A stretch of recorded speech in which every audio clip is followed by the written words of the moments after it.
Здравствуйте. Основная тема сегодняшней передачи – господдержка некоммерческих организаций. Мы уже сообщали о том, что около 30 таких организаций Якутии в этом году претендуют на получение грантов президента Российской Федерации. Половину этих грантов распределяет Общественная палата. Она распоряжается в общей сложности суммой в 500 миллионов рублей. Так вот, экспертный совет Общественной палаты уже вынес свое решение, дал добро, своеобразное добро на получение таких грантов 3 организаций из 14 подавших. Куда они намерены использовать эти деньги? Ответ на этот вопрос как раз и прозвучит сегодня в нашей передаче. Но об этом через 4 минуты, после наиболее заметных событий дня. Здравствуйте. Начну с интервью Павла Бородина в сегодняшнем номере «Комсомолки». Повод: госсекретарю Союза России и Белоруссии исполняется 60 лет. На вопрос о сложностях с созданием Союза Павел Павлович с юмором ответил, цитата: «Да все уже решили. Я сообщил президентам Путину и Лукашенко, что столица Союза будет в Якутске». Корреспондент: это почему? Я там мэром был, там тепло, там даже зимой может потеплеть с минус 52 до минус 48. И еще потому, что там территория 3 миллиона 200 тысяч квадратных километров, как вся Европа. И далее, корреспондент. Кстати, в Якутии какой обычай поздравлять юбиляров? Бородин: всех врагов собирают, делают из них шашлыки, пьют кумыс и закусывают мясом врага. Все нормально. Корреспондент: а если серьезно? Бородин: а я серьезно. Конец цитаты. В здоровом теле здоровый дух. Так, кажется, говорят в таких случаях. Ну, действительно, это лишнее подтверждение. Это шутка тому, что действительно Павел Павлович себя чувствует очень даже хорошо. Правда, грустная шутка довольно. Это я про то, что врагов есть надо. Ну а тем временем действующий глава республики сегодня принимал генерального директора компании «Сургутнефтегаз» Владимира Богданова. Ну, речь, конечно же, шла о Талакане. Все оставшиеся новости – это сплошной криминал или полукриминальные сообщения. И первое из них связано со спортом. Накануне Федерация спортивной борьбы России получила извещение Международной Федерации, что наш земляк Виктор Лебедев, обладатель золотой медали первенства мира этого года среди юниоров, был увлечен в применении запрещенного препарата Балденона и должен вернуть медаль в Международную Федерацию. Федерация спортивной борьбы Якутии, куда по этому поводу обратилась корреспондент Саха-Ньюс, ситуацию комментировать отказались. Ну, зато надо сказать, что чисто криминальные события сегодня без комментариев не оставались. Руководители правоохранительных органов сегодня проявили необычайную активность. Ну, во-первых, исполняющий обязанности главы МВД Анатолий Дзивецкий провел пресс-конференцию, в ходе которой он, в частности, заявил о замедлении темпов роста преступности. Так, если за 6 месяцев этого года рост составил 40%, то по итогам 9 месяцев уже 34%. Ну а буквально час назад руководитель столичных милиционеров Сергей Кондаков провел прием по личным вопросам в администрации Губинского округа. Вот несмотря на такие обнадеживающие, казалось бы, цифры из уст исполняющего обязанности главы МВД, все-таки вряд ли кто из нас согласится, что жизнь стала безопаснее. Но это еще будет зависеть от того, с какой стороны на эту ситуацию посмотреть. Это еще к тому, что одну и ту же ситуацию можно расценить по-разному. Сегодня профсоюз осужденных республики получил на руки постановление Федерального суда Якутска. На прошлой неделе там было рассмотрено заявление профсоюза на действия администрации одной из колоний. Во время обыска были изъяты все документы этого профсоюза. Так вот, профсоюз считает, что все эти действия незаконны, а судья Конешникова сочла их вполне нормальными. В республиканском объединении профсоюзов все равно продолжают считать себя правыми, а решение судьи безосновательным. Между прочим, вот решение этой судьи, Конешникову я имею в виду, в общем-то, не впервые вызывает недоумение у сторон. И более того, даже вот на прошлой неделе компания «Саханефтегаз», ее новая администрация подала в квалификационную коллегию жалобу на этого судью за необоснованное тоже решение. Ну, там, правда, по другому поводу было.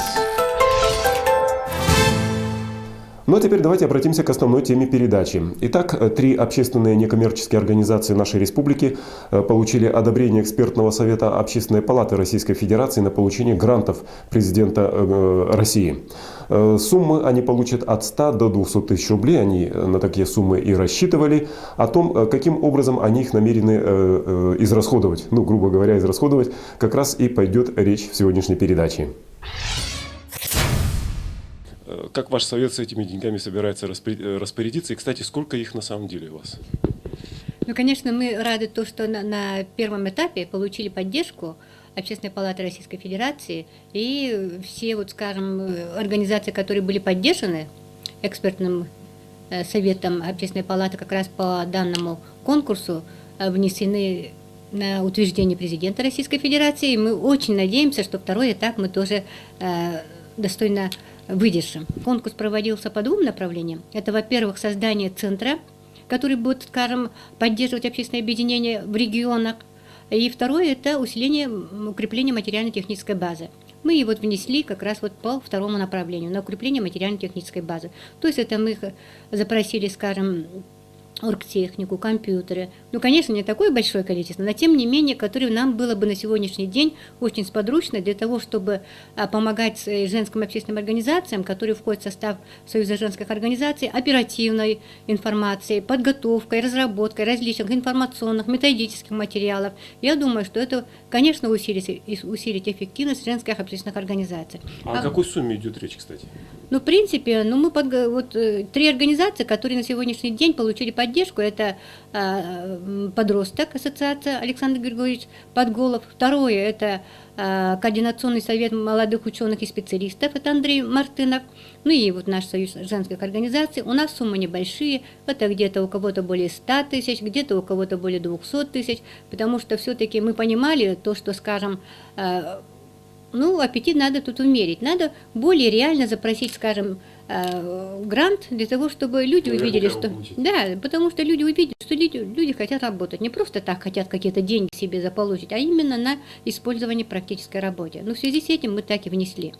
Ну а вообще, скажем, если Союз женских организаций, когда получит эту поддержку, этот грант, и потом приобретет эти технические средства, то мы будем помогать всем своим женским общественным организациям, скажем, обеспечением, скажем, по информационной обеспечению, по просветительской деятельности, по организации, скажем, профилактической работы и так далее. И те материалы, и те документы, которые мы будем готовить, которые мы будем разрабатывать, потом распространять, издавать и так далее, это все поможет нашим женским организациям. А вообще Союз женских организаций, как мы в этом году говорили и на 12-м съезде женщин Якутии, входит 23 республиканских женских общественных организаций. Кроме того, во всех 35 улусах и городах нашей республики работают уже многие годы женские советы улусные и городские, в состав которых входят 332, более 330 наследных женских советов и более 130 клубов по интересам женщин. Это клубы бабушек, матерей, там, может быть, молодых специалистов и так далее, и так далее. Более 500 женских общественных организаций входят на сегодняшний день в Союз женских организаций. Я думаю, вертикаль у вас такая своя, да? Женская. Ну, разумеется, потому что... А у мужчин почему-то нет, кстати, вертикали.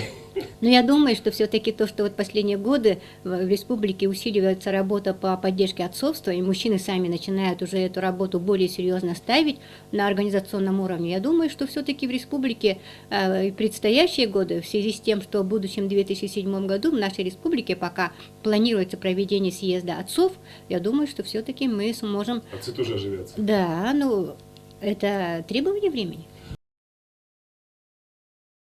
А стены офиса другого грантополучателя подростка сплошь завешены сертификатами, благодарственными письмами, грамотами. Среди них и грамоты о 18 грантах, в том числе иностранных. Грант президента России может стать 19-м по счету. Это не считая, что 12 работников Ассоциации подростков выигрывали гранты лично. Грант, который сейчас вы от общественной палаты, или по линии, скажем, общественной палаты получаете, да, от президента России, 100 тысяч, я так понимаю, что, может быть, не столько сумма важна, сколько сам по себе факт. Важно не подарок, так сказать, а внимание, правильно, нет? Да нет, я так не сказал. То есть 100 тысяч все равно нужно? Нет, 100 тысяч всяко разно нам необходимо. Но и то, что мы выиграли, это тоже, как ты и сказал, что и само внимание, и моральная поддержка. И моральная поддержка, конечно, это очень много значит.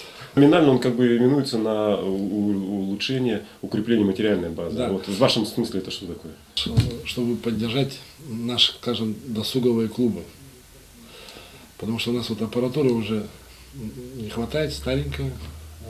Это рэп-клуб, рок-клуб, театр «Модерн», музыкальная школа-студия, которым просто необходима аппаратура. Ну и кроме этого, для проведения различных вечеров, это и клуб «Опята», и отцы-одиночки, и маленькие мамы, и наши подшефные школы, сейчас мы еще 2 прибавили, кадетская и хатасская школа, спецшкола, школа-интернат 28 и школа-интернат номер 2, чтобы для них здесь организовывать дискотеки, различные вечера.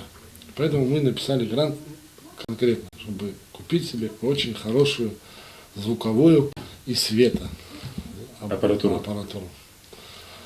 Поэтому мы рады, что нам эти деньги поступят, и мы купим нормальную, хорошую аппаратуру, которая у нас будет работать долгое У вас и время. так работа вот такая многогранная, как бы, да, и поэтому задавать вопрос, ну, как бы традиционно в таких случаях, а что будет дальше, он, как бы, я так понимаю, бессмысленный. То есть вы дальше будете работать Да. или развиваться все-таки еще как-то вширь. Нет, ну, во-первых, мы все время думаем о каких-то новых программах. Во-первых, мы ищем те ниши, где государство не дошло. Ну, или как бы есть какие-то слои населения, для которых нет дела. Вот сейчас мы создаем, ну, я не знаю, такое название пока дежурное, социальный холдинг.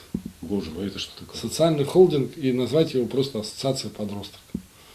Социальный холдинг это, Ну, холдинг это группа компаний да, под одним руководством. да, ну, дело в том, что у нас же очень многие стали развиваться очень серьезно, да, вот наши различные подразделения. Например, клуб «Маленькая мама» стали некоммерческим партнерством Так. со своим расчетным счетом, со своим директором. Клуб «Помолечка» стал общественной организацией «Отцы и дети». Подростковая биржа труда стала некоммерческим партнерством «Подростковая биржа труда». Теперь вот на базе телефона доверия и нашей психологической службы мы создаем некоммерческое партнерство Ассоциации психологов Республики Саха-Якутия. Сейчас у нас очень отличные и хорошие отношения с общественной организацией НИКа. Это где объединились родители с детьми, больные лицеки. Вот как я не могу это сказать. Лицеки, ну вот очень страшная болезнь, когда ребенок может умереть только за то, что скушает хлеб злаковый какой-то. Вот То есть такой. белок не переваривает. Да, и вот они собираются, и кроме этого у нас уже 4 филиала. На самом деле вы, так сказать, ни от детей, ни от тех социальных слоев, с которыми вы работаете, вы не отдаляетесь Не нисколько. отдаляемся, мы наоборот только расширяем круг. С каждым годом уже у нас все больше и больше круг увеличивается, и штат у нас увеличивается. 30 человек, Это штатники только. да. Ой. Но тут вот я вот всегда со своими работниками говорю, все боятся вот телекамер, газет. И поэтому знают только тебя, да. И поэтому, как правило, почему-то вот и я тут выхожу все время на телеэкраны, боятся как-то выходить. Ну, я сам тоже не раз, кстати, с этим сталкивался. Вот боятся и все. Да. Поэтому это трудно. Но главное, чтобы они детей не боялись. Нет, вот с этим, в этом плане-то у нас все нормально. Дело в том, что вот в подростке рано или поздно, через месяц, через два, уже становится ясно, наш этот человек или не наш. И поэтому они спокойно уходят, мы не препятствуем никаких там приказов, потому что тут совершенно как бы другая атмосфера и совершенно другие отношения, чем или в бюджетных, или в коммерческих организациях. Тут в основном-то люди работают тем, которым это нравится делать. Ну, может, даже не нравится, а потребность испытывать. Потребность, да, какое-то моральное удовлетворение, потому что на самом деле у нас не такие высокие заработные платы. Хотя весь социальный пакет у нас есть.